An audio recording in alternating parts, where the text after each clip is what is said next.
Amphibious assault onto a defended enemy shoreline was a major feature of World War II, most famously on D-Day and in numerous Pacific Island landings.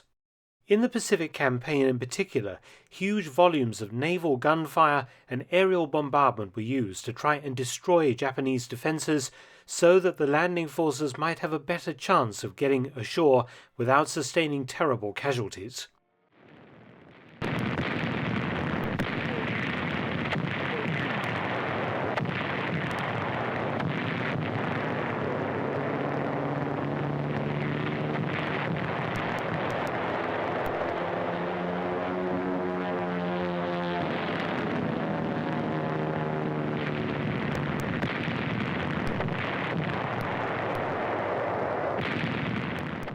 The problem was delivering a final huge salvo of firepower just ahead of the landing craft, moments before the landings commenced.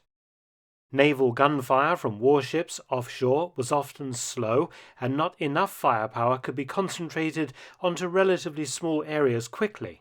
The solution was the employment of rockets.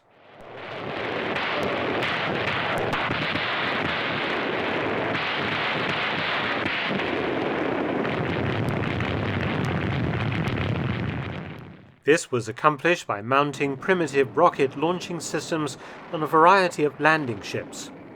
These were vessels that could close up to the beaches with the other landing ships and landing craft and launch a short-range but devastating bombardment.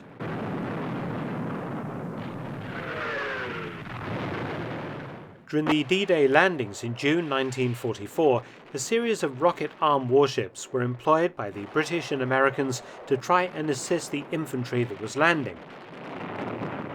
One of the earliest incarnations of this type of weapon was the British landing craft infantry rocket, a rather crude platform using 6 5-inch or 130mm rocket launchers. The rocket launchers were welded to the deck, and the crew had to take shelter below decks during the rocket launches as the weapon's exhaust was deadly. The British developed the landing ship tank rocket, basically armed versions of the Mark II and III landing craft tank. The ship was armed with rocket projectors. These ships, also used by the US Navy, could saturate enemy beaches with up to 1,066 RP-3 60-pound or 27-kilo rockets of the type normally used by RAF Typhoon ground attack aircraft, a fearsome close-range barrage. Each LCT-R carried sufficient rockets for 24 salvos into a relatively small area of 1,000 yards or 900 meters in depth. When firing, the ship's 17-man crew took shelter below decks. But the vessel's Achilles heel was the rocket launchers being welded to the deck, pointing in the direction of the bow. So the ship had to be pointed at the target at all times to hit it.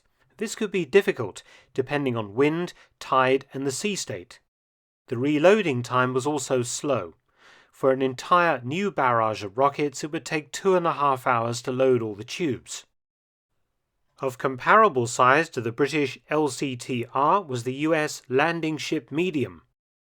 3 rocket-armed versions were created. The first incarnation, the 188 class, commonly used during World War II, had a huge amount of rocket firepower. 74 4-rail Mark 36 launchers, 30 6-rail Mark 30s, and 85 Mark 51 automatic rocket launchers. But the problem was exactly the same as the British LSTR. The launchers couldn't be aimed independently of the ship's bow direction because they were welded to the deck, and the tubes were too slow to reload. The Americans provided the solution by developing a rocket turret that could be used independently of the ship's direction of travel, a massive step forward in shore bombardment. The Mark 102 twin-tube continuous loading 5-inch spin-stabilizing rocket launcher was a very futuristic weapon by World War II standards. Here we see it being tested on land. Here is the latest rapid-fire launcher.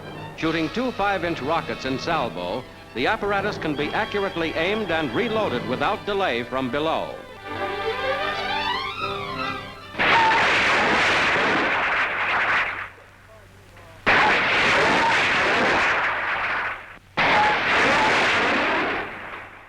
The US Navy would develop the 501 class LSMR, a 203-foot-long, 1,200-ton landing ship that mounted 10 or 20 of these new rocket turrets.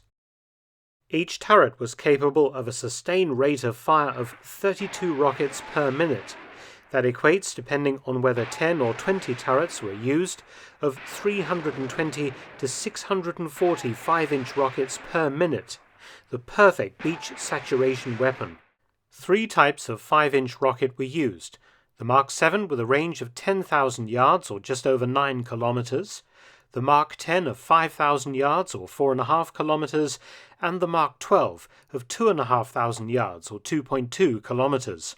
The lower the range, the bigger the TNT packed warhead. The rocket turret was based on the 40mm twin Mark I gun mount, power-driven in train and elevation with remote control. It had a simple double-barreled pusher-type hoist hung from the mount, feeding the barrels when they were in the vertical position. The rate of fire was 30 rounds per minute per mount.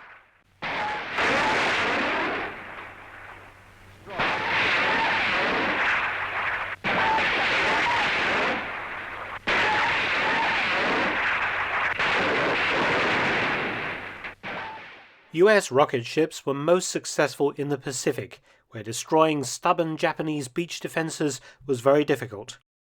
The rocket ships were able to deliver such a concentration of fire into a small area, unlike traditional naval gun shelling, that the Japanese actually changed their tactics.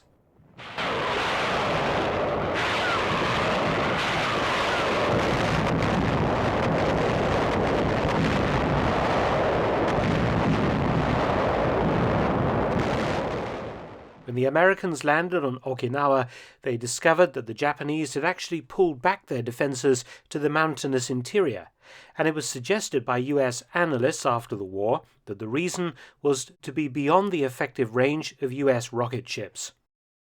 This enabled the Americans to secure a sizable beachhead before the main battle for the island began in earnest.